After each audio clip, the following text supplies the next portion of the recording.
Ladies and gentlemen, fuckboys and e-girls, welcome to America's favorite sound. Hey, we got two today. Yeah, yours was better. Yours was like way cooler. It was nice and spritzy. I got fucking sprayed by the...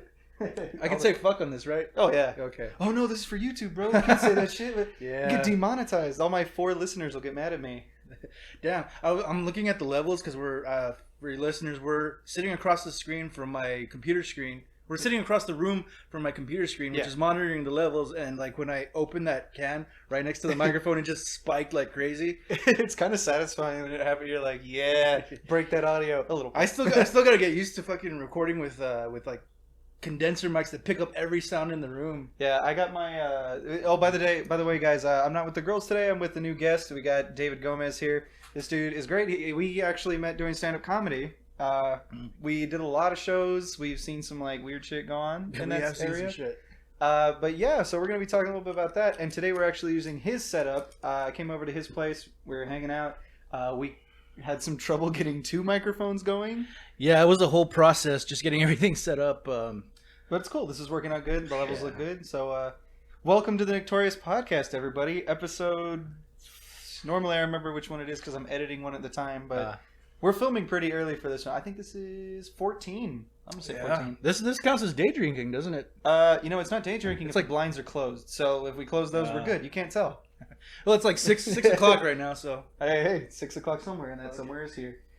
So, listeners, this is a story we were talking about earlier. I was there for this. David was not, but we wanted to talk a little bit about some of the stories, like doing stand-up comedy. And one of the jokes that we threw around was like taking bets on who's doing what now.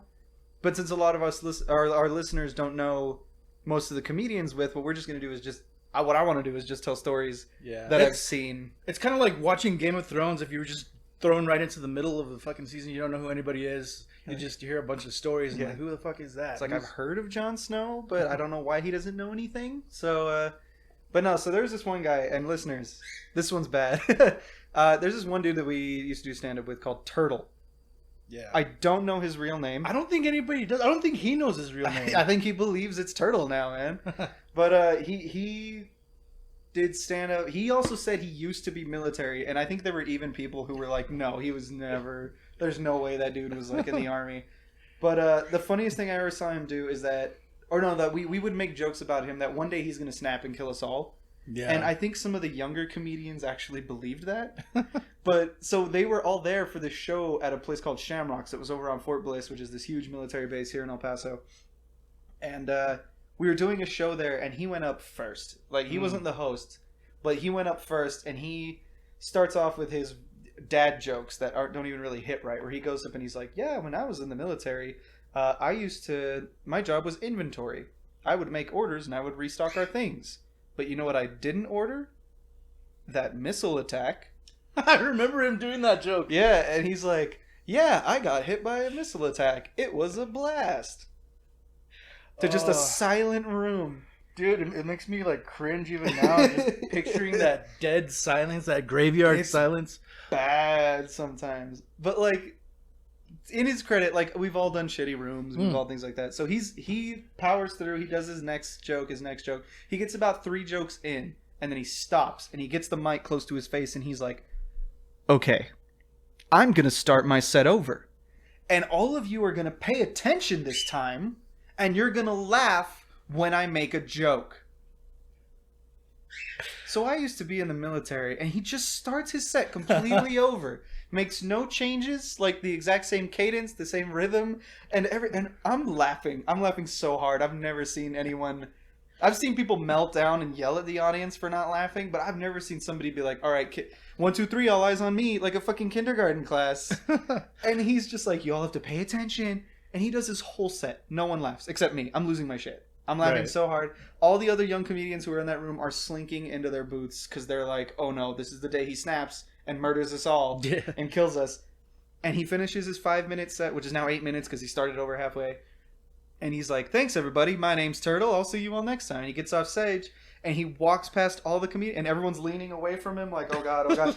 And he comes straight up to me and he goes, hey Nick, Thanks for laughing, man. Really appreciate that. And he shakes my hand, and I'm like, Oh. no problem, brother. God damn. Absolutely. You got it, dude. You crushed it tonight.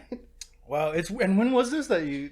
This was years back, man. Like, I stopped doing comedy regularly, like, 3 years ago, and it was 5 years ago, maybe, man. Mhm. I was still pretty young. We had like some teenagers doing comedy. I was 23-ish at the time.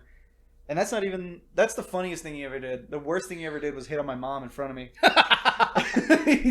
Flat out. And my mom... Was I there for that? Why do I feel like that's... It was at Maki Sushi. Did you ever go to Maki Oh, Sushi? shit. I think so. Dude, he's talked about my mom in front of other people where he was like, Nick's mom's a very lovely woman. And Or did he hit on somebody else's mom in front of he's him? probably always hitting 'Cause on moms, dude. He's also done that before where he God. just powers through the jokes and everything. Like, that story you told me It's not told me, unique. I've experienced it, just not Yes. that night. Dude, in a way I respect it. Like, the man is out there like, I got a job to do here. I'm going to do it. I'm going to do my set and get through this. Well, I was telling you off air. Off Camera. Yeah, why not? They don't know we don't have a camera. Right? We could be filming each other right now for other purposes. But, We're both shirtless. oiled up. That's it. It's hot in here. Gotta... But yeah, I was telling you off air, what was it? Oh, god damn, I lost my train of thought. I had to do a turtle. Sorry, with the thought of us both being shirtless, we just got confused. I know, I and just lost got- it. I just got distracted. So I'm one beer in and it's already... We're fucked up already. Oh, no. It was yeah. it was there's a Facebook, like, local comedy group. And, every now and then people still post stories or things that happen locally. And Yeah, a group for comics to like keep in touch and shit like that. yeah, about a few months ago, I would say about 2 months into this whole coronavirus pandemic thing, somebody posted into it. That's actually pretty early. yeah, That's sorry, but go ahead. somebody posted a video of Kermit that Turtle. I mean, sorry. Now you, No, Kermit. We Turtle. like Kermit. My Kermit's bad. great. That's another guy. That's a whole other story. Somebody posted a video of Turtle at Food King, which is a local grocery store if you're not local to El Paso. And he's just like ripping into this poor cashier who's just trying to make him wear his face mask. Too. And like it's posted all over the register, the front door and front everything door, that they're mandatory. And he's like, no, nowhere does it say that I have to wear a mask. And he's just fucking losing his shit.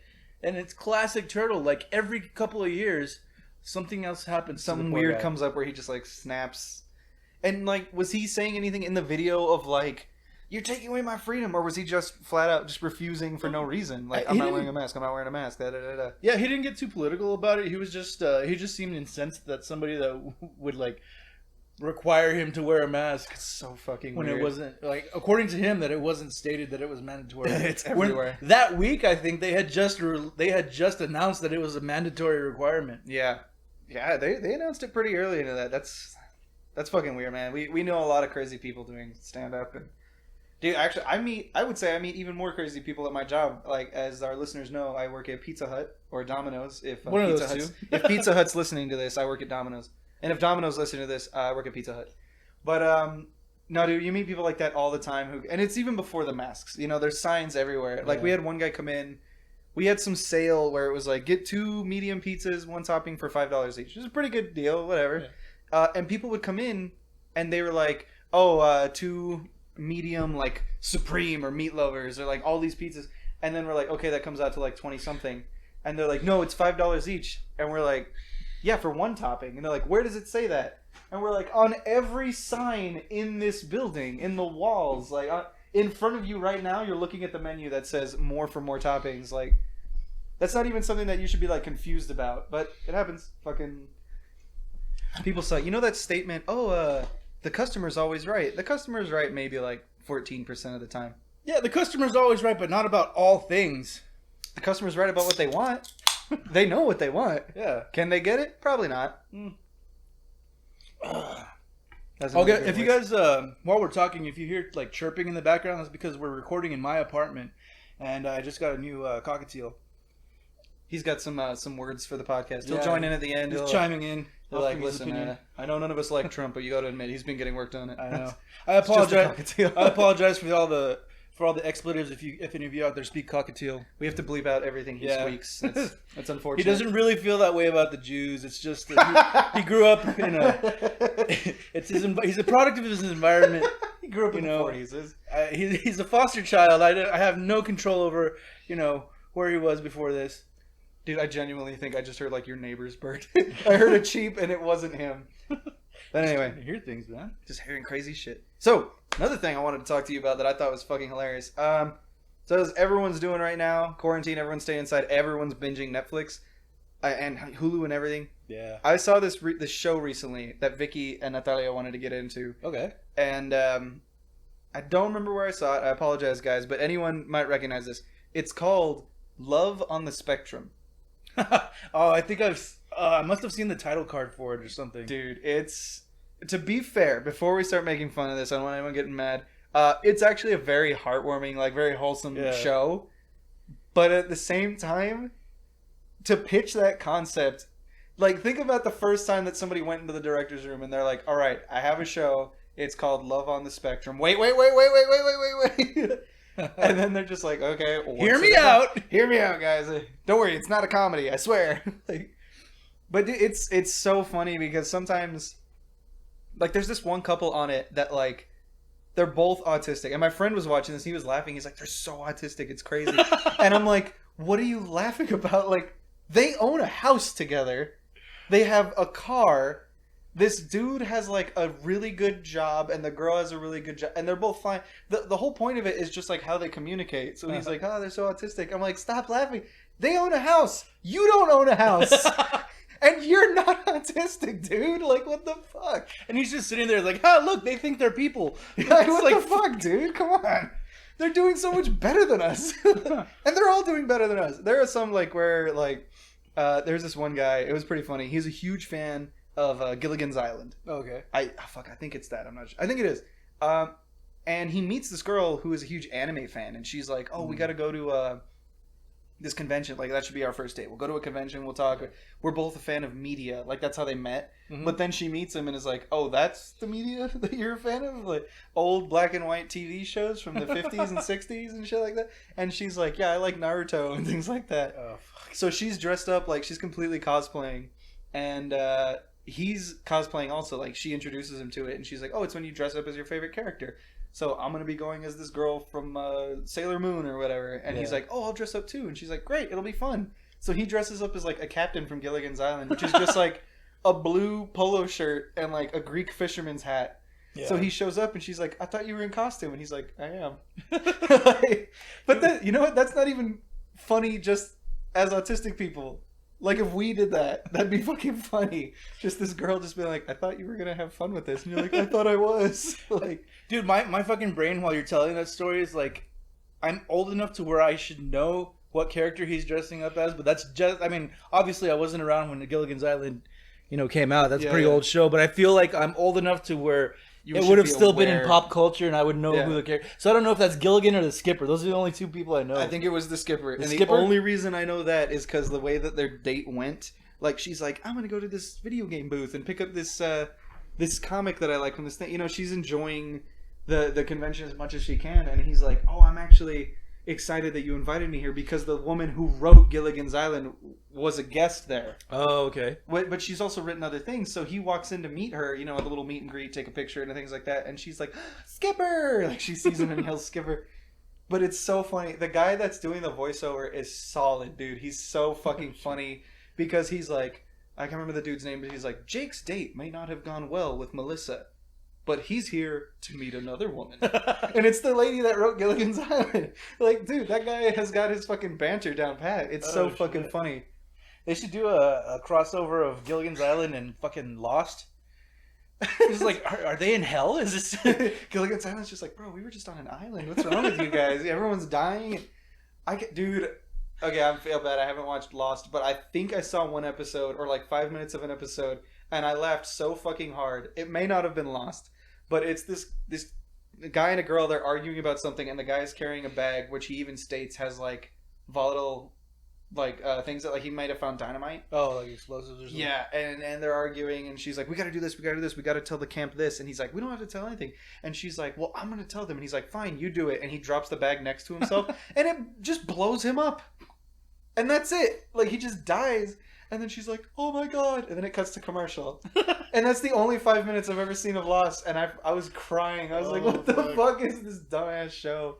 But then I remember it was like Breaking Bad before Breaking Bad. It was that huge cultural show touchstone. Okay. Right before like the new golden age of television. Yeah. Everyone knows Lost. Like if you go to people who collect DVDs and box sets, like Sopranos and Lost were there in most of them before like Breaking Bad and before I guess Avatar: The Last Airbender, which is the other one now. Mm-hmm. That's making a big comeback. So yeah, everyone's got those. But yeah, Lost is one of those huge things. I think Lost stood out because it was a good show before there were like a lot of good shows on TV. You know what I mean? I get that. Yeah, that makes sense. Like other shows stand out now because there's a lot of competition. But Lost was like came out in that kind of like shitty era where like there was just nothing. Would you say it's that era where like if you weren't in a movie, you were on TV and TV was not quite as respectable? Yeah, kind of. I think it was before it was before all these like movie stars made that transition to TV. Yeah, you know what? I think that's true. Like but now like they're in a weird way. They're not I don't think one's better or worse, but I think people are separated. Like that dude from Parks and Rec who played Amy Poehler's husband. I can't remember. I don't know the actor's name. I feel really bad. But he's been on a lot of other shows. He's been in a movie, Little Evil. Have you seen that movie? Little Evil? Little Evil. Dude, you would actually dig that movie. It's fucking funny. It's this guy marries a girl who already has a kid. Okay. And the kid is like the spawn of Satan. Not like he's a little asshole and he misbehaves. Like literally every like movie trope of like the possessed child he does. Yeah. But that's just how he is. Oh, okay. So this guy, but it's a comedy. Like the guy has to deal with the fact that he's dating a woman who's like, and Damien is her kid. Oh shit! Okay. So it's a pretty funny movie, and that's like the only movie I've seen him in. But I've seen him on TV shows. I saw he played a murderer on like CSI. And when you've done comedy like that, and you were always like the kind of goofy straight man in a comedy, and then you play a murderer, and you have a whole monologue about how that whore deserved it, it's just super weird. He's a great actor. I feel so bad. More creepy. Yeah, but like if I saw that first, I'd be like, wow, this guy's good. But I saw that first, and I was like, yeah, but you're that nerd from Parks and Rec that sat in the Game of Thrones chair and cried. Like that's you. You cried in the Batman uniform, bro, or uniform. Like there's 10 of them. Dude, I've been watching a lot of like old sci-fi.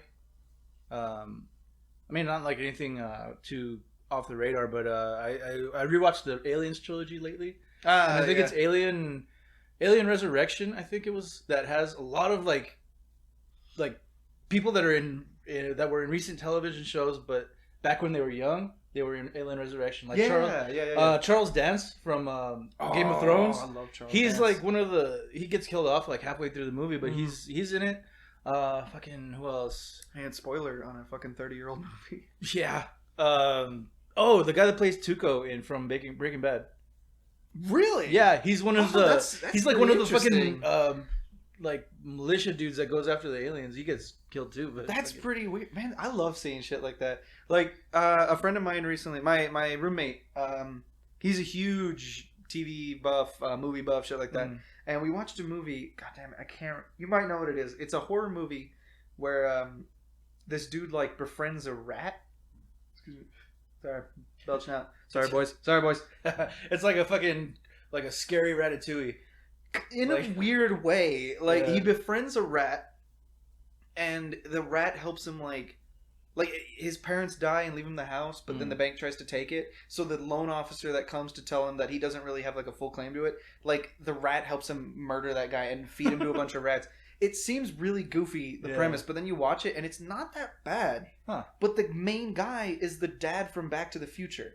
Oh, okay. It's so weird when you see these crazy movies like that, or even shows back then where you're like, I fucking recognize half this cast. Yeah. In a really weird way. And like that, I feel bad because I said nothing against them, but you're like, I've seen you in something better. Like I've seen you in something way better. So then I see you like in something so old and something so much different. It's very interesting to see the ways people's like careers change like that. Yeah, and Hopefully that happens to us too. I'm just saying. Right? Quick correction though, because this is gonna bother me if I listen to this later and I realize that I had it wrong originally. All right. Charles Dance was in Alien 3. Alien Cubed, the way they have it on the title. Oh, really? Yeah, because it's all a small little up in the 23. fucking corner. But yeah, he's in that one, and then all the rest that I mentioned, like the guy that plays Tuco Salamanca from Breaking Bad, they're in Alien Resurrection, which is Alien 4. Fucking what's his name? Ron Perlman's in that one too. Ron Perlman's in everything, dude. Yeah. I love Ron Perlman. He's not in everything, but like he's he's fucking totally badass like always, too. dude. I fucking love him. I don't think I've seen him in anything I didn't like. I'll be honest. When they made that new Hellboy and it wasn't him, I was like, it's not gonna be that good. Oh, dude, the new Hellboy looked like Hellboy with Down syndrome or something. It was just He looked tired. Like, I know people made all the fucking meth head and crackhead jokes, but he looked like he had tired. He had long hair that was like, why is Hellboy balding? and like none of the personality, you know? Yeah, it wasn't the same. I don't know. I didn't like it that much, but I love the original Hellboy. Is it a trilogy? It's just a 2, huh? I think It's Hellboy and Golden Army. Yeah. Yeah, but those were great. I really like those. I like the animated movies, which I don't even think Ron Perlman voiced it in that. I can Google that and find it out. But like, I love seeing like actors and voice act. Like I dive deep into that voice acting hole. I don't know if you've ever done that, where you watch a lot of animation and you're just like, sort of.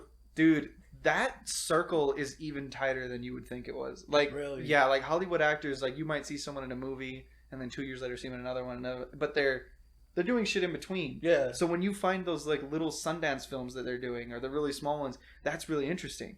Oh well, like mine, like I guess, what would you call that? Like, not lesser roles because it's just as demanding, I guess. Yeah, no, they're doing acting. roles. Yeah, Like like I guess lesser known Yeah. roles. I like that. you know, I'm not too keen on the voice acting thing because I don't always research that. I love voice acting. But then again, that's like a career I'm trying to get into, so I'm Yeah. super into it. I love searching it. It's weird because it's always interested me a lot, like the ability to manipulate your voice in such a way. Yeah. But I've never. I guess I just haven't like taken that deep dive yet. Yeah. Oh, dude, if you're into animation, and I mean, you got your PS4 in here too, dude. Like, start looking into like American voice actors that are in so many roles. Like, I got 2 really good examples for actors that you'll see everywhere. Or like, well, let me take a step back. Lesser known roles. Mm-hmm. Robert Pattinson is about to play Batman right now, and people. Well, not for a while because he's just contracted COVID. He did. Yeah, Oh, no, I he's just fine. posted. I just reposted an article about it. That sucks. So they're but- suspending the production of Batman because he contracted COVID. Damn, that sucks. But at the same time, I mean, the elites have the super cure, so I mean, they're good. I hope he's. But honestly, I hope apparently he's comes alright. from the tears of children. It comes from fuck. What was that thing that they were calling that the Hillary Clinton was doing, the soul rituals, or what the fuck was it? Spirit cooking. Oh, spirit. Spirit cooking, or whatever the fuck that was. That's how you get that cure for COVID, dog. I'm not up on my conspiracy theories because I can't take too deep of a dive without just becoming fucking enraged at the things that people will believe. I thought you were gonna be like, I can't take that too deep a dive because I'll start to believe it myself. I'll join them. I'll join that side because then I start showing up as a blip. My fucking brainwaves start showing up as a blip on their fucking international radar. Fuck! I saw this one what was it? There was this one fucking page that was like, come up with the dumbest conspiracy theory you can, and they were like, the only reason the Jews circumcise their children is because that's where they put the brain chip. I was like, why would it be in your fucking foreskin, dude? My favorite is it's actually a joke conspiracy theory, and I don't think anybody believes it seriously yet, but fucking mark my words, there's only give it time. There's gonna be somebody that takes it seriously. Birds aren't real. People already believe that, dude. That's super like. I haven't come across anybody that believes it like seriously. It's always like, well, count yourself lucky. I haven't come, obviously not in person. I've never run into somebody like that. But you see people like, I don't know. It's been a while since I've run into Turtle. So. Fuck, dude, he would totally. I'm holding out hope, man. I'm fucking crossing Next time you meet him, and then you're outside having a smoke, and then a pigeon comes in front, and he's like, "Careful, don't say anything in front of that camera." And you're like, "What, dude? Come on." Oh, that would make my fucking year. I would cry so fucking hard. Dude, I would never. Okay, granted, I would never hang out with him again because he. Oh no, I would just for the story. I remember. Oh, speaking of which, we were at it was after a show, either a show or karaoke. I think it was a post karaoke thing because for those of you again who aren't in the know, a lot of the comedians around here in El Paso also as a side hustle or what have you would also host karaoke at various spots, and you know because we weren't that funny. Yeah, exactly. We needed the extra income. But anyway, after a night of karaoke, you get out basically when the bar closes. So what else is there to do if you're hungry or you want to drink or something? You go to Taco Bell or not Taco Bell, Taco Whataburger. Oh yeah. Oh, any of those haunts. I think I know this story, but please tell it. Yeah, please. we were it was me, Adam Dominguez, another good friend of ours. Yeah, Bianca Carrasco, who's since moved on. Rest in peace. I guess she got the Rona got her. Who else was there? I think Marco, who's not a comedian, but he's like our helper monkey. Oh yeah. I remember Marco. Yeah, Marco was fucking cool. All these memories. And I forget who else was there, but I know there was more people there. Was Glim there? No, because Glim would have eviscerated this poor dude. Oh god. Like literally, not verbally, not metaphorically. He would have like literally cut him. He would have gutted him. Yeah. And made tacos out of him because we were in Taco Cabana. He would have put on his Taco Cabana hat. So we're there, we're just eating, and fucking Turtle walks in, and I don't remember who was the first to spot him, but somebody said like, "Hey, is that fucking Turtle?" Was Ethan there? My brother was Ethan. I think he might have been. I feel like that's where I've heard the story. And then I just see Adam like. I think I was talking to him, so that's why my vision was focused on him. But I just see him like kind of shrink down and like a cold chill just ran down his spine as he slightly gazed to the left or right, whatever direction Turtle was in, and recognized him. He's like, "Oh fuck!" And then right at that moment, it was beautiful. It was like serendipity. Turtle turns and focuses, like laser focuses in on him. It's like, on that table. "Adam, how's it going, man?" He fucking comes up, starts making conversation, and you can just see Adam. I've never seen Adam like shrink into like just this ball of uncomfortable awkwardness. Energy, this horrible. Dude, and I'm drunk, so I'm loving it this whole time, and I'm like, Turtle, I'm egging him on. I'm like fucking starting story threads for him so that he can finish them. You son of a bitch. Fucking Adam gets up and goes to the drink station to refill his drink, and Turtle follows him. And I have the pictures. I fucking took out my phone and started taking pictures and video. Just it was so beautiful, and fucking Adam's looking at me with the look of 1,000 deaths, the fucking death stare, just hating me for egging this shit on. Oh, that's it was so beautiful. Fucking funny. It was fucking perfect moment. Dude, Adam would always brag about being the guy that can handle the most cringe. He can handle the most like video cringe. You show him horrible things and he'll watch it and be like, yeah, whatever. He can't handle it in real life. Yeah? He gets clammy, he shuts down. It's so fucking funny. I seek it out, man. I thrive in awkwardness and chaos. I don't like it. It seems to find me, but I don't like it. But fuck, dude, that's so fucking funny, dude. You got like chasing Adam around and shit. Dude, there was another one that no, it was a different time. It was another Taco Cabana fucking night. I remember this. This reminded me because I said Glim. Another friend of ours who is another stand-up comedian and other things. He did it occasionally. Yeah, David Glim, who's a local tattoo artist, mainly. Very good tattoo artist. I actually did my tattoo.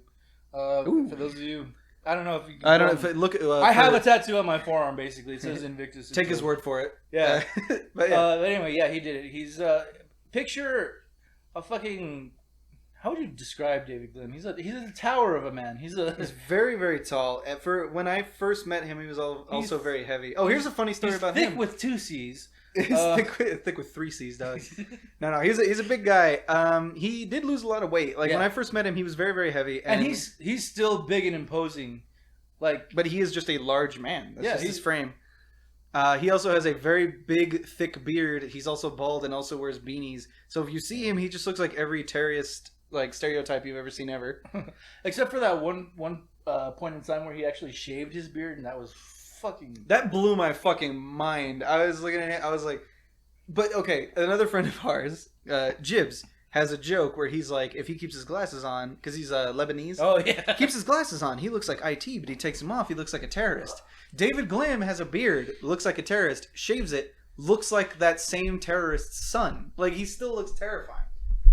Yeah, he still looks like a fucking like Very David imposing. Glim looks like the actual scary version of what Jibbs thinks he looks like. When Oh he does yeah, that yeah, joke. yeah, absolutely. But they got snagged on the wire. All right. Let's give it up. Okay. But yeah, Glim is very funny. When I first met him, he was pretty overweight. But at that time, him and a couple other friends of ours tried to do a thing called Diet or Die. Do you remember that? Were you aware of that? I remember you guys posting about it. I don't know if I ever knew exactly what it was. It was supposed to be a little docu-series that was actually Adam's brother, Sam. Hey, welcome to America's Favorite Sound, baby. Adam's brother, Sam. It was Glim, and it was another friend of theirs, Patrick, who were all... Oh, wow. Patrick? Yeah. Jesus. Yeah, they had to really talk him into it. Patrick is a rotund A individual. rotund boy. He's a big boy. But they were all trying to lose weight He's because... thick with like 10 C's. thick with all the C's out there. He's thick with 50 C's and then a K at the end. A hard K. There's a hard R on another word. He's thick. He's thick with a hard K. He's thicker. No, dude, this guy, God bless him. They all tried really hard to lose weight because it just so happened that they all went to the doctor at within the same couple weeks. Yeah. And all of their doctors were like, you have to lose weight soon or you will die. Right the fuck. Right now, severely overweight. And I'm not making fun of them. No. Most of them did lose weight. More power to them. Yes. I mean, shit. Fucking curves are beautiful, right? But the women's gym, beautiful. Totally. no, what I think is when you've got that much weight on you, it causes other problems other than just being heavy. I mean, you're fucking on your bones, on your sleep apnea alone. I've been diagnosed with sleep apnea, and shit, that can fucking kill you. Cause an arrhythmia or something. So I get it. I mean, it's a struggle. Dude, yeah, my parents both have sleep apnea, and it's something really funny about seeing your dad, who you were always intimidated by. Be like, all right, I'm going to bed. Strap 4 things to their head, and you're like, yeah, are you Frankenstein? This is not you look like you fucking, anymore. Like Bane. That's what it looks like. But no, so we did this thing called Diet or Die, where it was supposed to be a little short docu-series, and we filmed their weight loss during it. And Glim, while very imposing, is also a man who's very concerned about his image. And he'll never say it out loud, but he is. And I know that he is because there was one moment where I was like, this dude does not want to be seen as anything other than super tough. Excuse me. Yeah. We'll cut that out, guys. No, leave it in. It's for realism. Nah. Burp right into the fucking microphone I don't ASMR. want your fucking microphone to smell like Miller Lite in 2 years. I fucking hate ASMR. ASMR's fucking cringy, Sounds like dude. soft I hate nails that on a shit. chalkboard to me. I can't stand it. Soft nail. God, that is the best way I've ever heard it described. Mhm. It really does sound like that, though. But anyway, so we did this thing. I was filming everybody. I was one of the camera guys, and I would fuck with them because they went to the gym. They went to a very good local gym that's all about weight loss and power. It was a step away from P90X. These guys were going through some tough shit, and I'm filming, and I would fuck with them because I just had the camera, chest height. I'm going around. I was one of the camera guys, and at the end of the day, I would make a joke where I'm like, oh, my arm, my elbow gets sweaty because I'm holding it right there, and I'm like, man, you guys don't know how hard it is to hold a camera. They're flipping tires and they're running across the parking lot. But here's one of the things is that I was doing that, and David and Adam, who's also involved, was like, anything that seems like someone's really struggling, get that, because that's compelling. You see them struggle, and you want them to overcome it. You want them to do well. You don't want them to fail. That's horrible. Unless they have an aversion to being shown as vulnerable. Yes. No, but so I see this one part where Glim walks away from the gym, their back area. Now you're rhyming. Oh, hey. But their back area was in the back of an alley. So there's a dumpster out back, and he goes to the dumpster, and he's leaning behind it, and I'm like, what's going on there? And I go over, and Glim is throwing up. Which, hey, you know what? It happens when you work out really, really hard. It happens. Damn. So I go to film that, and he gets one big retch, blah, throws up on the floor, sees me, grabs me, and spins me around by the shoulder and pushes me away. And he's like, Sam needs help. Go help Sam. And I look over, and Sam is just doing push-ups. Sam's fine. Like he's putting a plate on the fucking. I know bar. he's not doing anything. And so I'm like, okay, man. And I take 2 steps, and I turn around, and I keep filming him. And he's pissed. He's just like, get out of here. And I'm like, dude, this is probably the best part of this. Just see, that's the biggest, scariest looking guy just fucking thrown up on a dumpster. This is fucking funny. That's dude. what I've always wondered about, like, documentary filmmakers. Like, how hard must it be to, like, if you're making a documentary about, especially if it's about someone in particular, yeah. If it's about one person, you have to follow them around, focus on their whole life, and maybe this documentary was their idea. Mm-hmm. But I'm pretty sure the average person doesn't know, like, the level of intrusion that it takes to film a good documentary, an honest documentary. Yeah. And how, as a filmmaker, do you actually approach that person and explain to them that you're going to need to film them at their most vulnerable moments? Yes. You know, I've always wondered that, like, how, especially when it's a documentary on, like, somebody that's known to be kind of, like, abrasive or fucking, like, kind of an asshole or doesn't want to deal with people. Like, how the fuck do you get that footage? Kind of against their will sometimes. Yeah, you have to lie to them like Lim. Yeah, you gotta be like, oh yeah, totally, dude. Don't worry, I'm not filming. I'm charging. Not plugged into anything. Yeah. Because I remember when I was in, I guess, my early 20s, my best friend at the time, this guy Mike, he was not nearly as big as like Glenn or Patrick were at that time, but he was a heavy chubby guy. dude. He was Yeah, a hefty dude. He was like probably a little bit bigger than I am now. Because I packed on some weight with this whole fucking COVID quarantine shit. Yeah, there ain't no gym in here. There's a nice set of kitchen knives that I'm noticing. There's a big TV and a PS4. There ain't no weights. But you know what? I can't talk shit. There's a cabinet full of alcohol right there too. Dude, once we finish these beers, hell yeah! So it's about to get silly. But anyway, my friend Mike, like, we would go to the gym and he would be doing, like, he was one of these dudes that would, like, idolize fucking, like, straight up bodybuilders. He had a poster of Arnold Schwarzenegger in a fucking banana hammock on his wall. And I fucking love banana hammock as a term. I'm sorry, that's so fucking good. It's so solid. And this was a dude who fucking could not really stand up to the level of like shit that a person like me would give him. But he still, even through that, would still have that poster on his wall, no matter how much I would talk shit and piss him off, call him gay or whatever. But anyway, so when we would go to the gym and he was actually working out, he would push himself because he thought he was going to be the next bodybuilder, which you can attain, but it's going to take time. But no, he thought he was going to achieve that, like, right the fuck now. Oh no. With all the weight still on him. Yeah, so he'd push himself to the point where he would be, like, fucking puking in the parking lot or in the bathroom or the locker room, you know? Yeah. And it was like, dude, you're just fucking hurting yourself. You're actually you're actually hindering yourself from reaching that goal, which is attainable, but through discipline and fucking pacing yourself. Process, lifestyle, things like that, etc. Yeah. That's true. I think I've only thrown up working out twice, and one of them was the first time I worked out with my brother, who was actually in pretty good shape. Mm-hmm. Not Ethan, the other one that you don't know, Matthew, young guy. I think I've met him once. He probably came to one of our shows. Yeah. And he was in pretty good shape. And I worked out with him, and I almost threw up. And then a second time where the first time I did Insanity. I don't know if you've ever done Insanity, but it's definitely one of those things that, like, Nate Bargatze, this really funny comedian. We don't know him. I wish. Dude's really hilarious. But if we drop names, it's just recognition. It's not people that we actually know or talk to. Even all the people we said we hang out with, we don't know them. All the names that we fucking talk about are mythical creatures local, to us. Yeah. Yeah, but then there's the local comedians. Like, yeah, we'll drop those names because they definitely. Yeah, we know that. We know that. Fuck those guys. Yeah. But no, this dude, he's actually really funny. He's actually funny, guys.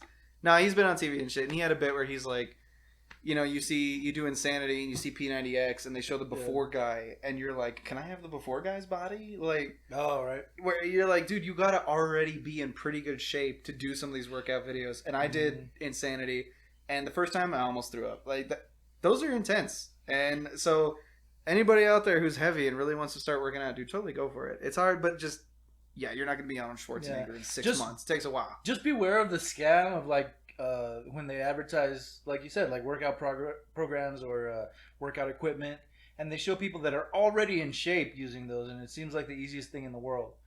Like, yeah, because they're already in the fucking shape that you want to achieve. So, dude, in Insanity, in one of the fucking videos, because it's like 7 videos that you're supposed to watch on a loop, and you do them, one every day a week or something like that. Right. There's one guy where the trainer goes to the back and he's like, "You run marathons. How does this compare?" And he's like, "Oh, it's tough." I'm like, "That guy fucking runs marathons."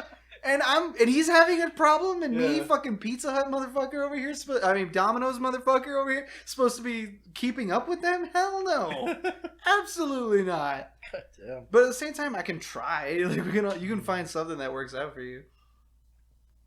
But you know what? What are we in right now? Maybe half an hour, something like that.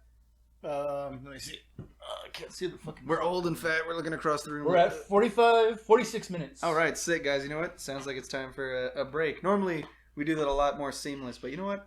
Fuck that shit today. We're too far away for quality. We'll be right back. All right, ladies and gentlemen, you're listening to the Cocktails and Cockatiels podcast with your hosts, Nick Thomas and David Anthony Gomez. Let's do this. Hey everybody, welcome to the new segment of the NPR radio station. Is that a thing? Is it called the NPR I have no radio idea. Station? All I know is to be on NPR, you have to fucking sound like you're on lithium 24/7. It's just fucking nothing but hushed tones and unthreatening and nice and fucking non-threatening serious sounding talk, because this is talk radio. This is not morning radio where we do, the crazy stuff. We don't bring in dirty comedians. We don't say the word fuck. We do fuck, but in the privacy of our own homes. Okay, through a bed sheet with a hole cut in it. We keep it very. I'm gonna turn this over. Where the good Lord can't see you. He can't see you under a sheet. He's a lot like a bedtime monster. He can't see you under a sheet. But at the same time, you know who do really well on NPR radio? Who? Anne Frank. Anyway, let's move on. Ladies and gentlemen, if you've noticed a change in the tone from before our break, it's because we've switched to whiskey. We were drinking beer before, but now it's we're gonna play pool and we're gonna fuck your mom. That's what's gonna happen. So actually, David. So anybody out there who listens who doesn't know who Doug Stanhope is, log off. You're fucked up. You don't know that. No, I'm just kidding. No. Please keep listening. Get your fucking life together. How dare you if you don't know who Doug Stanhope is. Dude, he's one of our favorite comedians, and me and you have both seen him live a couple times over the comic strip. You were there for the time that he came, which will be mentioned later. But I wanted to tell everybody, if you've listened to this podcast, I think this is actually the first time I've mentioned that I've done stand-up. I did stand-up for maybe like 6 years, and I haven't really mentioned on the podcast. But you've never mentioned that you were a stand-up comedian? I don't think I had better things to talk about, man, like cancer. You talk about nothing but stand-up comedians, and you haven't mentioned that you that you dabble? It's dabble. Oh, that's a strong word, baby. I didn't mean to say it like assholes, but that you do comedy. I mean, I do comedy. Well, fuck, I'm not talking... Dude, you don't do comedy anymore? I don't do comedy anymore. We're both... It's in your blood, but sometimes things change. Yeah. And here's one of the reasons why things change a lot. Again, for those of you guys listening, we live in El Paso, Texas, and we have a comedy club here called the Comic Strip. Yes. And they advertise it online as the world famous comic strip. A lot of people come. They've had some really good comedians. They are a long running, basically comedy club. I mean, they've been around forever. They've had some of the most fucking recognizable faces that you would ever think of in comedy. When you walk in, they have a whole the first little entrance hallway has a lot of photos of comedians from like years gone by that are signed that have been through there. Fucking Seinfeld, Tim Allen. Tim Allen was a stand-up at one point? Who the fuck? Yeah. I thought it was always the Tool Man. I didn't know they did stand-up. But they have Ellen DeGeneres. They got a lot, which granted, I mean, it might not be the strongest position right now, comic strip, just saying Ellen DeGeneres is a biatch. Ellen DeGenerate. Fuck that. Fuck that. Degenerate. No. Okay, quick side note. Sure. How much of a bitch do you have to be to complain that Ellen was mean to you? Of all people that could have been mean to you, Ellen. What, did she fucking criticize your dancing routine? I don't know. I've never been on the Ellen show, obviously. That's why I have my own podcast. But, I don't know. Jury's going to have to be out on that for a while. In 10 years, if you're listening to this, I say this like every episode. If you're listening to this in 5 years, please don't cancel me. Every episode. But who knows? Yeah. So, but yeah, they've got a very long history at the comic strip. They've got a lot of people coming in. Here's a funny story. I've done stand up there 3 times. 2 of the times I was invited. So one time, let's talk about that. The first time that happened, basically what happened is the opener at the time, Siddiqui Fuller. Did you meet Siddiqui? I never met him, but I did see him live. He's very funny. He's very talented. He's a great guy. And he was saying that one of his things that he likes. Who was it? Nate Bargatze? No, not that guy. Local comedian Nate. Fuck. I feel so fucking bad, Nate. The Nate that we're thinking about. Nate, if you're listening to this, it's not because I don't because you're not noteworthy. It's just because I've been out of the scene so fucking long. I don't even know who's who anymore. Also, we switched from beer to whiskey, so that happened too. That too. Yeah, local guy. He's also really funny. He was hosting, and Siddiqui told him like, "Hey man, I like having my openers being local comics." Okay. And I want to give them a shot to get up there and do that. And Nate was like, hell yeah, dude, let's do that. That's a really cool thing to do when you're a traveling comedian. Like, want to give the local people a chance. Because there might be comedians who haven't really been on a stage like that want to go up and do something. So he was like, please let me help the local comedians. He was really great about it. And at that night that he told Nate that was Wednesday when the comic strip opens. Oh, okay. So it was opening night, and he's like, hey, tomorrow I want some local comedians to come in. They went next door to Clicks, where I was hosting trivia at the time. And immediately Nate was like, well, then you need Nick. Nick is on that grind right the fuck now. And let's go over. And so he went over, he introduced me to him. We hung out for a little bit, and he's like, hey, man, I want you to open for me tomorrow. I want you to do a 10-minute set. And I was like, fuck yeah, dude, that's super nice of you. And I was really excited. How long into the game were you there by that time? Like, when did you start, and then what time did that happen? I must have been doing it for about 4 years at the time. Damn, already? Oh, yeah. Wow. I started when I was fucking 19, dude. Wow. I couldn't even drink for the first 2 years. In fact, side note, let's talk about the first drink I ever had doing stand-up comedy.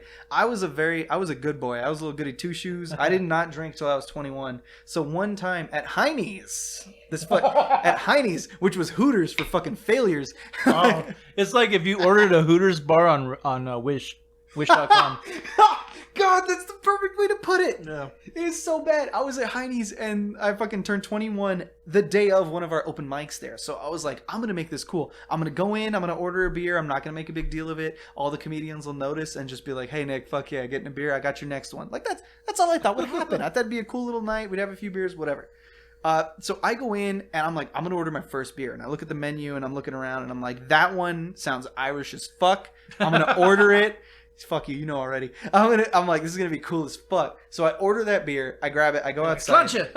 No, I order it, and everyone's just like, hey, fucking Nick, he's got his first beer. And sure enough, a couple of people are like, I got your next one. Hey, what are you drinking, Nick? What are you drinking? And I'm like, well, not to sound too manly for you all, but I'm drinking an O'Doul's. Are you serious? You ordered an I ordered an O'Doul's because I didn't know it wasn't fucking alcoholic. Oh. I didn't know it was a fucking near beer. And I don't know if you've ever been called fag by 9 people simultaneously. But yeah, but that video doesn't exist anymore. It fucking hurt, dude. Oh. Everyone laughed. I went inside and I dumped the O'Doul's in the fucking bar bathroom sink, and I was just like, give me a Miller, man. Fuck you. Like, is that how you started drinking Miller? That's how I started drinking Miller. I was just like, give me the first. It was on the top shelf of their fucking domestics. Fucking if you go to a bar and they have 2 fridges, the domestics and the imports, that's a bad bar. Wow. You should know already. This is how old I am, man. I used to drink at Heine's way before they ever offered comedy there. I used to go there and drink, and my best friend at the time's band was playing there. Oof. And I was hanging out backstage, which is basically just the raised seating area that they had roped off. Yeah. That shit was roped off like a fucking WWE ring. That was super weird, the way they had that shit set up. And I like, for those of you listening at home, I know you're probably picturing like this like really skeevy looking like fucking dank dive bar, which it is, but not so much in the. It's not as bad. Yeah, it's still got kind of a watered down Hooters family kind of feel to it. It was called Heine's. Hooters, yeah, oh, big tits everywhere, huh? Heine's, you go there and you're like, oh, big butts? No one had butts. No one had butts. Yeah, it was that whole like knockoff fucking hot pants and t-shirt kind of. Yeah.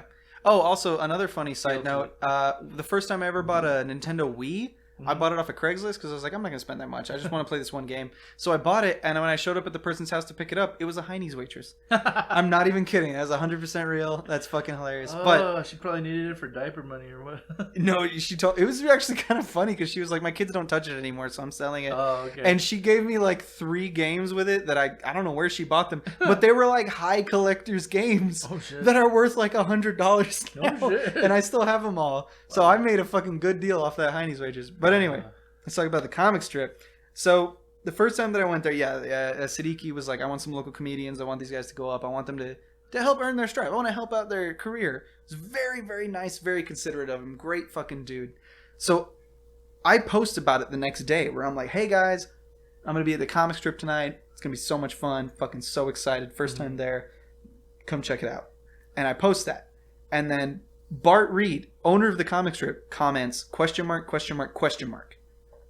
And that's it.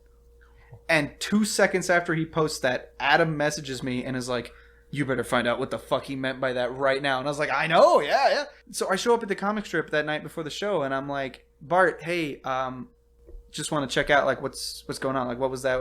And he's like, look, Nick, I can't have amateurs on my stage. I need to have professionals. You got to know what you're doing. You got to be good. And I'm like, understood. And he walks away. To me, that meant don't fuck up. Yeah. And so I'm like, okay. And that's all he told. He told everyone, he's like, don't. Basically the same thing. Yeah. So the show happens. The opener, who is the actual traveling opener, who went in, who's already booked to do that show, he goes up, he does his 30 minutes, he gets off stage, and Nate gets back up on stage. And he's like, all right, everybody, we're going to do this, we're going to do that. And he looks over at me sitting at the bar. And he's like, all right, everybody, we're going to make some noise for our next comedian. He's a local comedian, very young man, very, very funny. Make some noise for Nick Thomas, which is the recurring cadence that every host uses ever. But it is what it is. Not unlike the default fucking karaoke voice. And we're going to bring up our next singer. Make some noise for Tanya. Like, same thing. I think it's just the differentiation is how long you hold out that last vowel of the name. For a comedian, you hold it out for a second and a half. For a karaoke singer, you hold it out until they're on stage. So I go up and I do maybe 7-10 minutes. Wasn't that long. And I get off stage and I'm excited because I'm like, fuck, dude, this is like, I've never been on this stage before. World famous comic strip, whatever. Mm. And as soon as I get off stage, a comedian who wasn't even booked that night came up to me and was like, you need to go talk to Bart. And I'm like, what? And he's like, he's not happy. And I'm like, fuck, did I just not do that good? Was I just like a shitty comedian tonight? Yeah. So I go talk to him, and the next opener, another like mid guy that was supposed to go up, who was also booked for the show, he goes up, he's doing his 30-minute set. Bart brings me, the host, and Siddiqui into his office, and he's screaming at us. He's like, how fucking dare you go over my head like that and this and that. I told you I couldn't have amateurs. And I was like, but I brought my A game. And he's like, nah, fuck you, you suck. And it doesn't matter, because the whole point is that he meant to say no. Yeah. But at no point in his discussion with me did he say no. Yeah, he didn't say do not go. He was like, no. He's like, dude, I'm very strict about it. Never. He just was like, don't be an amateur. That's what it sounded like. So I felt really fucking bad, and Nate felt really fucking bad. Siddiqui was just like... And Siddiqui, the guy who was running the show, and he was the headliner, he took all the blame. He was like, look, Bart, he's like, please, did not mean for this to happen. I usually do this everywhere. I didn't know this was against your MO. I apologize. Give me all the blame. So yeah, essentially, Siddiqui took all the blame for that, and we there was a little bit of trouble, but Bart calmed down at the end of the night, and it was just like, all right, next time, like, okay, apparently there was a miscommunication. We'll get it all figured out, blah, blah, blah. So you were able to calm him down, like, after that whole... It took the whole evening. Like, Siddiqui hadn't gone on stage, so he had to go do his bit. And then after that, I was just like, look, man, I'm sorry, and this and that. I didn't mean to disrespect you and your club. Next time, it won't be like that. And he's like, next time, you better be invited. That's it. And I will flat out tell you that you're supposed to go on stage. So, understandable. That being said, the next time I went on stage there, I was also not invited. But the headliner, again, invited me on stage. And that headliner was fucking Doug Stanhope, dude. That was fucking awesome. You were there for that shit. Yeah, I remember that was his... I forgot what the name of the tour was, but he brought Christine Levine and I love Christine Levine. Brendan Walsh. No, not Brendan Walsh. Fuck. God damn it. I feel so bad. Another great guy. He brings a lot of really fucking funny dudes with him on tour. Yeah. And he's like the opposite of the fucking, I don't know, corporate stand-up club scene where you're like, I need professionals. Doug Stanhope's like, dude, I'm going to travel with a bunch of fucking ne'er-do-wells that do stand-up comedy. And he fucking crushed it, dude. And so here's what's funny about that show that you were talking about that I went up on. I tried to get a ticket ahead of time. I didn't have the money, so I was like asking some local comedians. I was like, "Hey man, I'm really sorry. Can you spot me $20 or something like that so I can match the ticket?" And they were like, "Why don't you ask Doug Stanhope? Just ask him. He might let you in for free." And I was like, "What?" So they're like, "Yeah." So I asked the ticket lady, and she was like, "Let me ask Doug." And Doug comes back, and she goes and asks him. She comes back. She's like, "All right." She said, "He says he'll let in 3 people for free." So it was me, Maverick, and no one else. No one else showed up because it's Doug Stanhope, and not enough people respect him. But we go in and we're like, where are our spots? And no one's sitting up front. So me and this dude who got in for free were such little pieces of shit. We're like, let's go sit up front. So we get up there. It's me and Maverick, who listeners of the podcast will recognize from episode Nerd is the Word. What up, Maverick? Maverick! Fucking love you, brother. Dude, Maverick, please listen to this episode. I love you, bro. We got to do another one. We got to talk about more video games. Yeah, I don't know how many local comics to listen to this because there's not a lot of David Gomez fans in this fucking town. There aren't enough, brother. Dude. No, some mainly for understandable reasons, but But dude, I love this. We would go in there, and the show is pretty much over. Doug goes up. He's hosting and ending, which is Boston style, I believe. Yeah. So he's Boston styling it up there. Basically, how Boston style is you are technically the headliner, but you're also the host. Like he starts off with about 5 minutes of material. He brings up the first comic, which was Brendan. Fuck. That's 2 times. Brendan, if you know who you are and you listen to this podcast. No, Brett. God damn it! We fucked this up like 6 times. It doesn't matter. Christine Levine. It's only Christine Levine. She's the only one. Anyway, so yeah, in between he does a few minutes of his own material, like Doug Stanhope hosting the show. Yeah, little gags. And then he closes it out with another like 5-10 minutes. Yeah, and he still did. At the end of the night when did he open or did he close? Well, it doesn't matter. Boston style. So he does this shit. He's about an hour, and then he was like, "So anyway, I've been made aware that we have some fucking cheapskates in the audience." And me and Maverick are like, fuck. And he's like, and those assholes sat front and center. And we're like, fuck. Like, it's us for sure. So he's like, here's what we're going to do. You guys came in for free. I understand you're short on money, but you got to pay your way somehow. Come up here and give us some feedback on our sets. Was it like, was that the premise of him bringing you up? Because yes, he was like, you need to critique our sets. I thought it was like he was talking to you from the stage, and then he somehow found out that you were comics. And no, it was 100. He knew ahead of time who we were, and he was like, "You're gonna come up and you're gonna critique our sets." And I get up there with Maverick, and I'm just like, "I don't know, man. You're like," because I have too much respect for the guy. I was like, "You're like a god, bro. You're too good. You're like fucking, you're crushing it." And he's like, "No. Like, what jokes do you think could do better?" And I'm there like 3 rows back. I'm like, "Fucking, I hate you so much right now, Nick. God damn it." Dude, to be fair, it was a harrowing experience. I was not ready for this. So, and he's like, okay, you didn't pay for your ticket here. Like, how much are the tickets? And I'm like, they're like $35. And he's like, why didn't you pay? And I'm like, because I'm fucking broke. And he's like, what's the most you've ever paid for a comedy ticket? And I felt so bad because I was like, I fucking remember this. $230. And he's like, who the fuck did you see for $230? And I was like, Gabriel Iglesias. And he's like, fuck you. And I'm like, I know, fuck me. It was bad. I didn't even want to see him, but it was like, I graduated high school and my mom was like, or my grandma was like, I'll pay for a show that you want to see. So instead of just buying the tickets and giving it to me, she gave me the money and made me put my credit card on the line. Was it like front row seats? It was front row seats, which granted, however, if you charge $230 for front row seats, you're still not that funny. I'm not gonna lie. I saw Gabriel Iglesias for like fucking $40, dude. Exactly. It's because I thought it would be that I was young and I hadn't done comedy at that time. I was still 17, so I was like, it's gonna be the best show ever. Well, and then I go see him and I'm like, I've heard all these fucking jokes before, man. Yeah, and that's the thing people don't realize about like big comedy shows is that it's not like a concert. You know, if you go to a concert and you get front row seats, you know, you're going to get a fucking full view of the band. You're going to get to see them fucking play their thing. Especially if you're a musician, you get to see their fucking technique on the guitar or whatever. It's you impressive. Get to see the stage show. Yes. It's cool. It's impressive. if you're at a comedy show, it doesn't really matter where you sit, just as long as you can hear. Yeah. Yeah, like you could be at the back of the room and it's just as good as being at the front. Yeah, granted, you can see them closer, you can see their facial expressions. Maybe they'll fucking interact with you, but it's not really that much different. Yeah, and that was one of the things that I said where I was like, yeah, it's fluffy. And he's like, fuck you. And I'm like, I'm sorry. And then I was like, you know what the funny part is? And he's like, what? And I was like, the person who bought me those tickets was my grandma who died of cancer like a week later. And he's like, she deserved it. Like, it was fucking fun. Like, he might have meant that. I don't know. But it was fucking funny. It was a funny time. And then I'm like, I'm really sorry. I don't know. He might have been in the mood that night because he signed a book of his that I had that night, and he signed it, I fucking hate you. Oh, no, that's just how he signs things. Yeah. I feel like this is normal.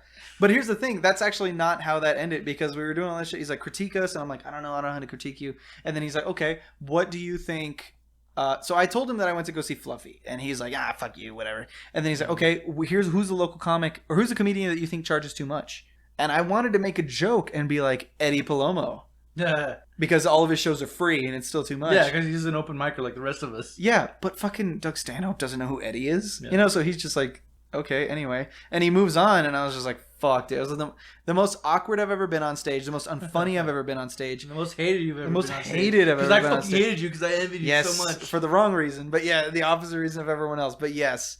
So finally, at the end of it, you know, he's trying to get us off stage, and then he's like, man, this is like the most pathetic. I can't remember what he said, but it was like, oh, it's the most pathetic shit I've ever seen. I was like, you want to know something even more pathetic? You know who bought me those Gabriel Iglesias tickets? And he's like, who? And I was like, my dead grandma. And he fucking laughed. He was like, he laughed so fucking hard because it was just that perfect timing, dude. The timing was good. He was like, it was the most unfunny thing I ever said on stage, followed by one of the funniest things I've ever said on stage. So we get off stage, me and Maverick, and I'm embarrassed. I think I'm a piece of shit. I feel like I shouldn't be there. Maverick walks to the back, and he's like, dude, he talked to you the whole time. You look like an asshole, not me. Whatever. So I'm about to get off stage. I go to the bar, and I'm like, give me your strongest, cheapest drink because I need it right now. And he comes up, and he's like, hey, man. Doug Stanhope comes up to me. He's like, hey, man, let's go have a cigarette outside. And I'm like, sir, yes, sir. And I fucking follow him. I'm like, you don't say fucking no to that. So I'm like, yeah. Awesome. And he's like, look, dude, you were fucking nervous. I could tell. You did not expect that. I was fucking with you because you got him for free. Yeah. He's like, you did have some funny shit, though, dude. Like, your dead grandma. Like, that's a definite, that matches our sense of humor. Which, in a weird way, was humbling for him to me because he wasn't like, that was the Doug Stanhope brand. He was like, no, there's a ton of comedians out there that talk like that. And you match that. And I was like, fuck yeah, dude, that's great. Like, thank you so much.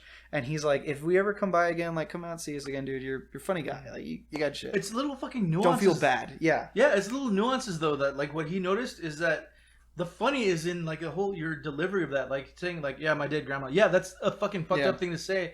But it's also in how you say it. It's like the little, like picture Nick on stage, and he's about to say that, and he kind of like dips his head a little. It's like that too, you know. That adds to it. It's like my dead grandma ripping pepperoni. Yeah, my dead grandma, and the kind of like the inflection of his voice and everything, and it was perfect. It was perfect timing.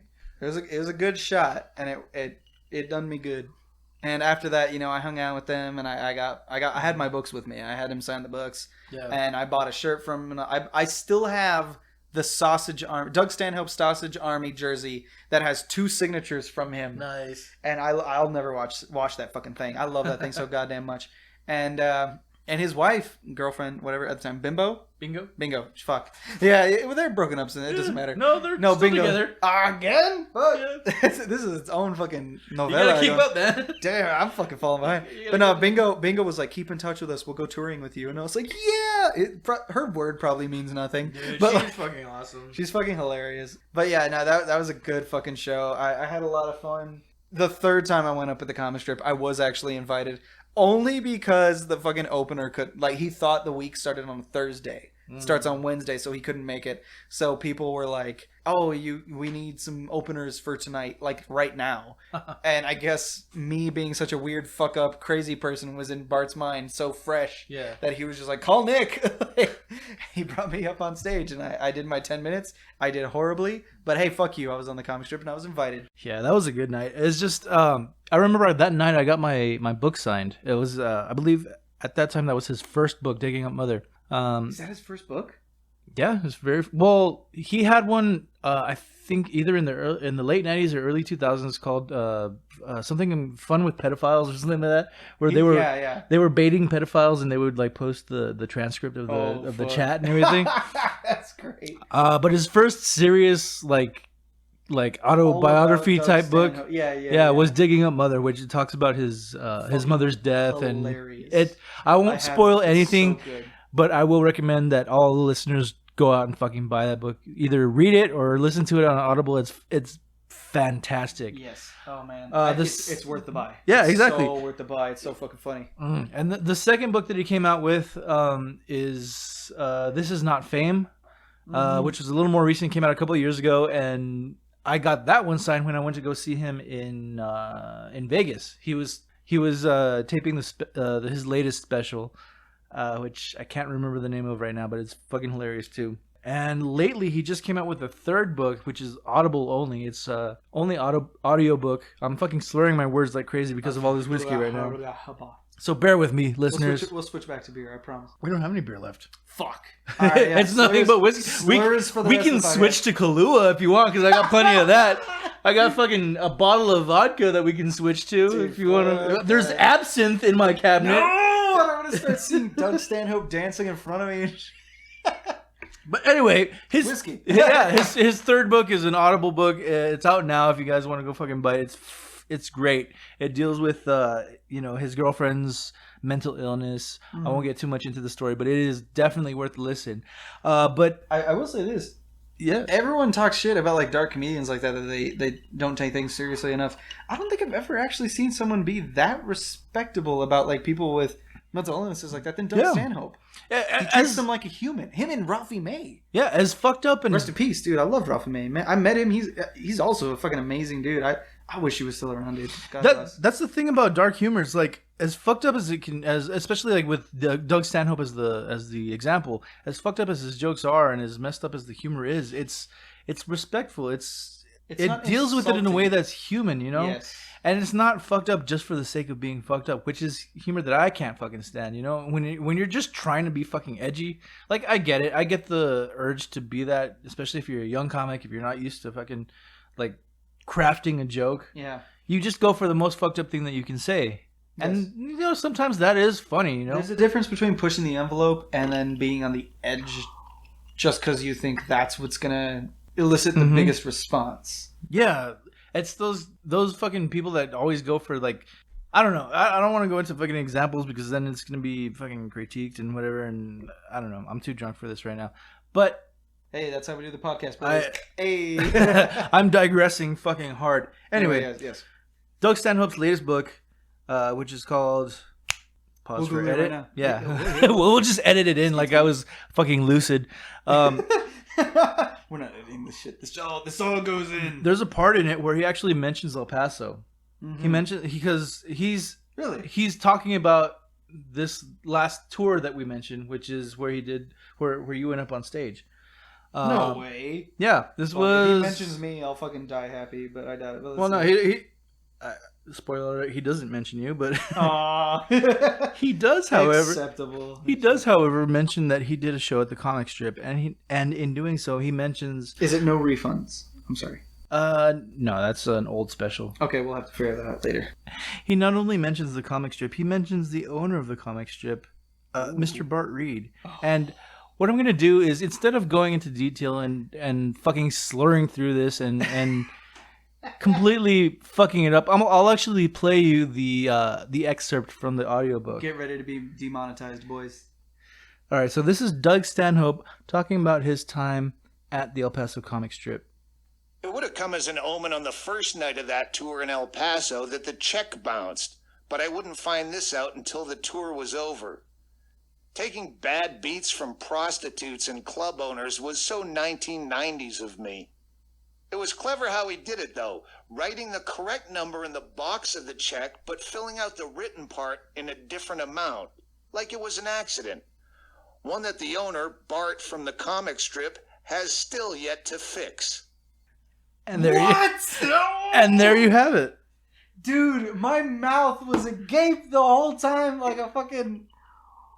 That guy, a 20-year-old woman who's like, my sister had sex before marriage. What the fuck? Now, we're going to talk about this, obviously.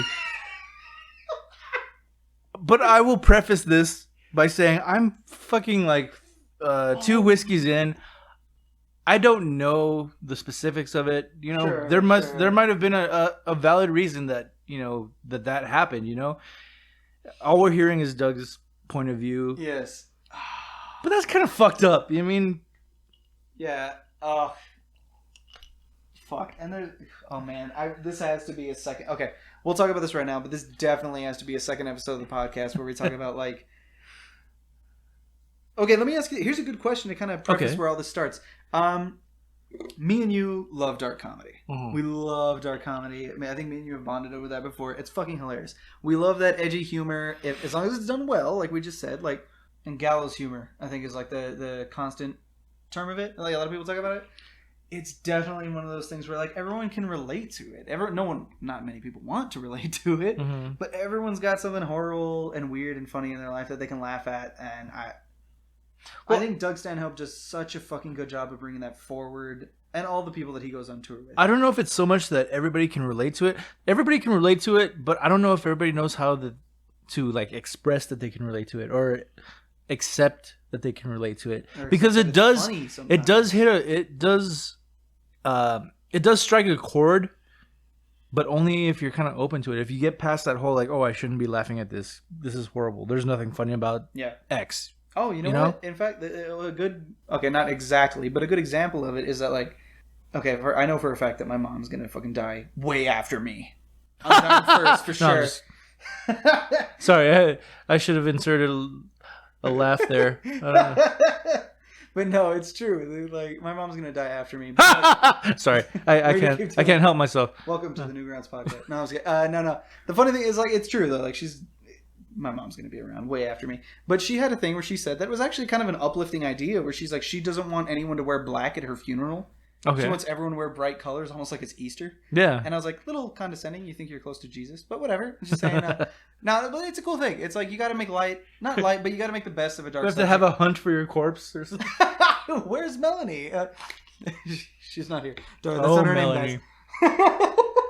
But no, it's one of those things where gallows humor can be that in a way, where it's like, yes, there's a dark situation. You can make something light of it. You can have fun with it. It doesn't mean that it's insulting. Like, we can sit here and we can pontificate for hours on end on Yes. what dark comedy means, but let me just put it this way: have you ever had a friend that's gone through something that's fucking horrible, and they're crying their eyes out, they're inconsolable, and you say one thing that makes them crack a smile, or that for one moment takes them away from whatever pain they're feeling, or whatever like horrible thing that's just eating away at their soul.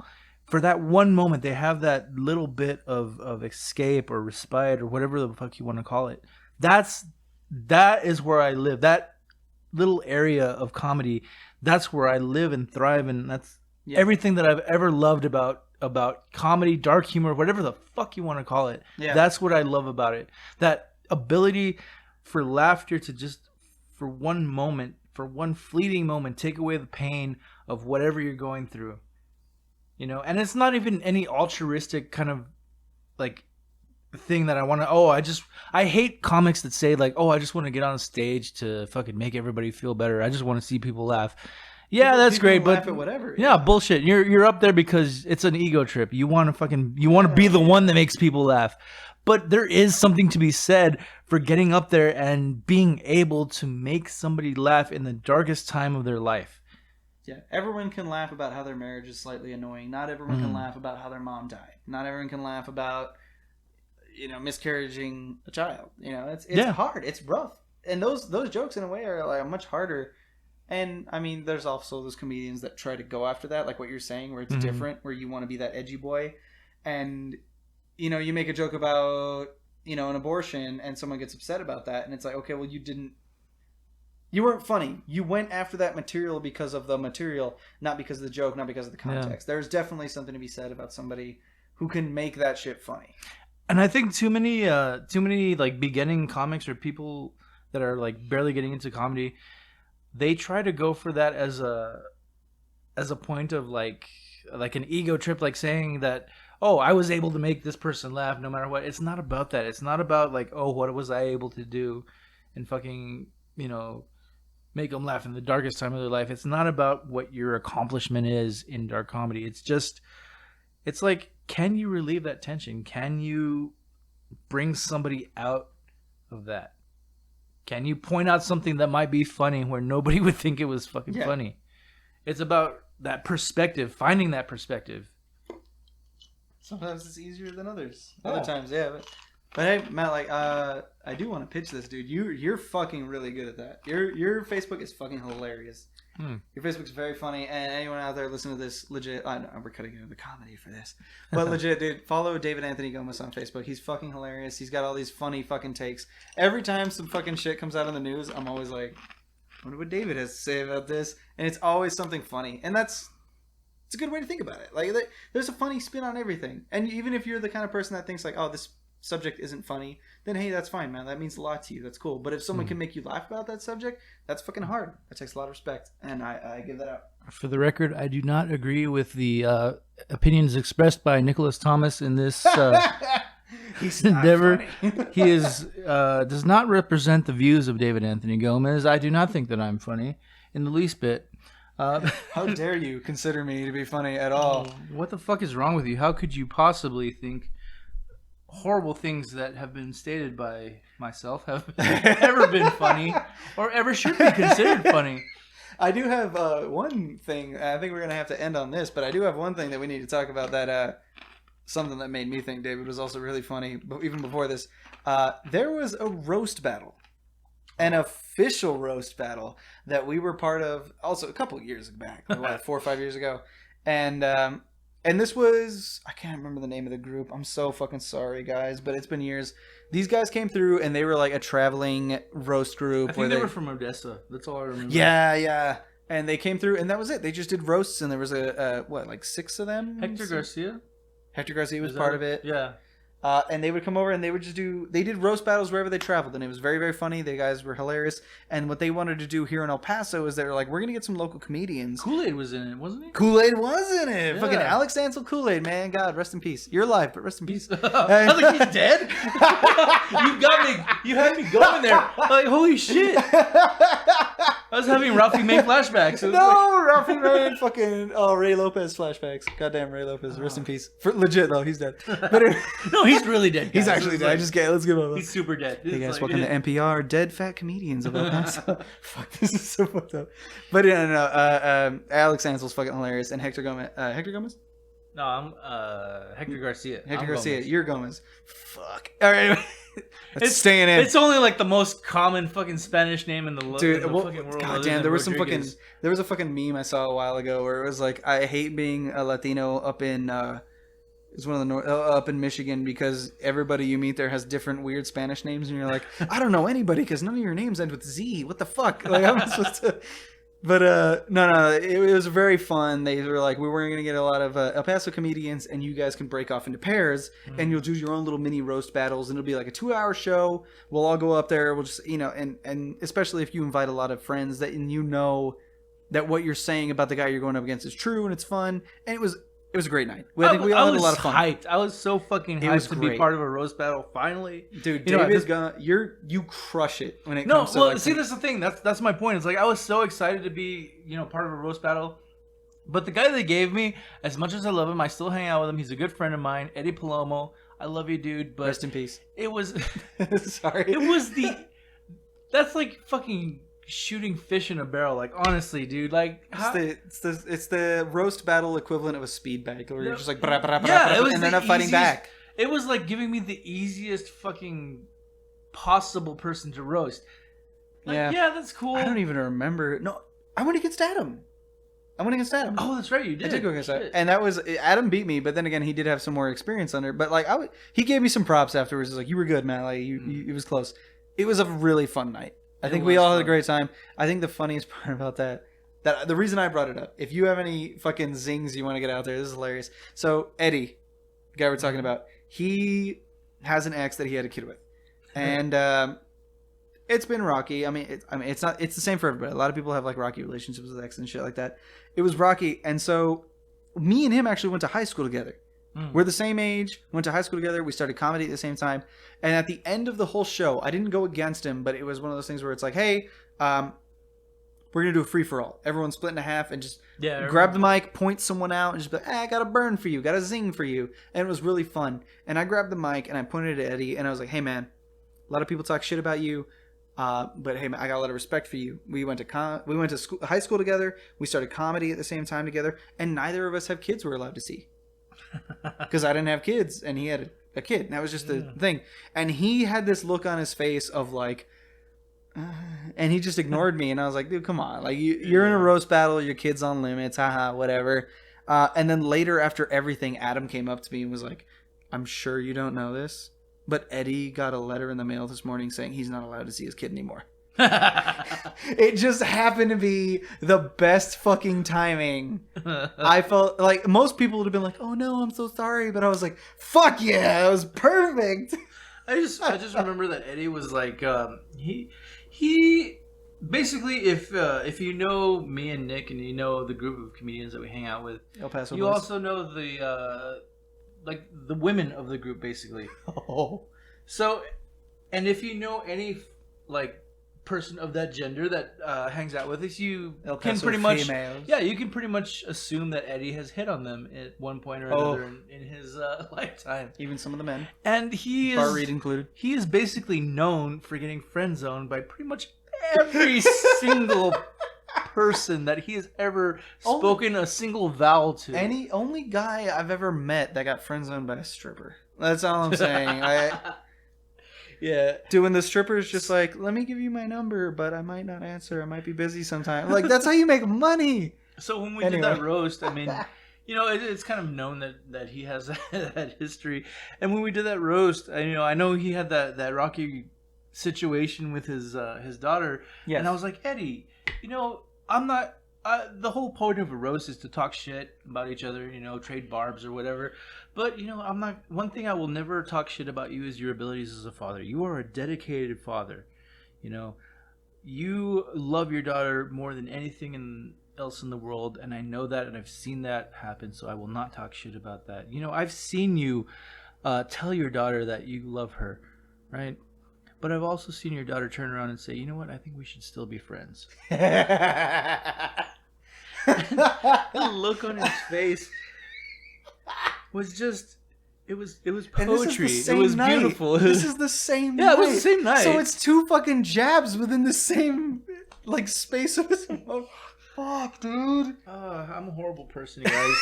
Ladies and gentlemen, okay, we're gonna take a moment here, and we're gonna talk about me, the David Anthony Gomez. I am a horrible person. And you know what, guys? I think this is the perfect time for David Anthony Gomez to pitch his social media and other channels and projects he's working on. We're coming up at the end of the podcast. Please. I have a Facebook, but who doesn't?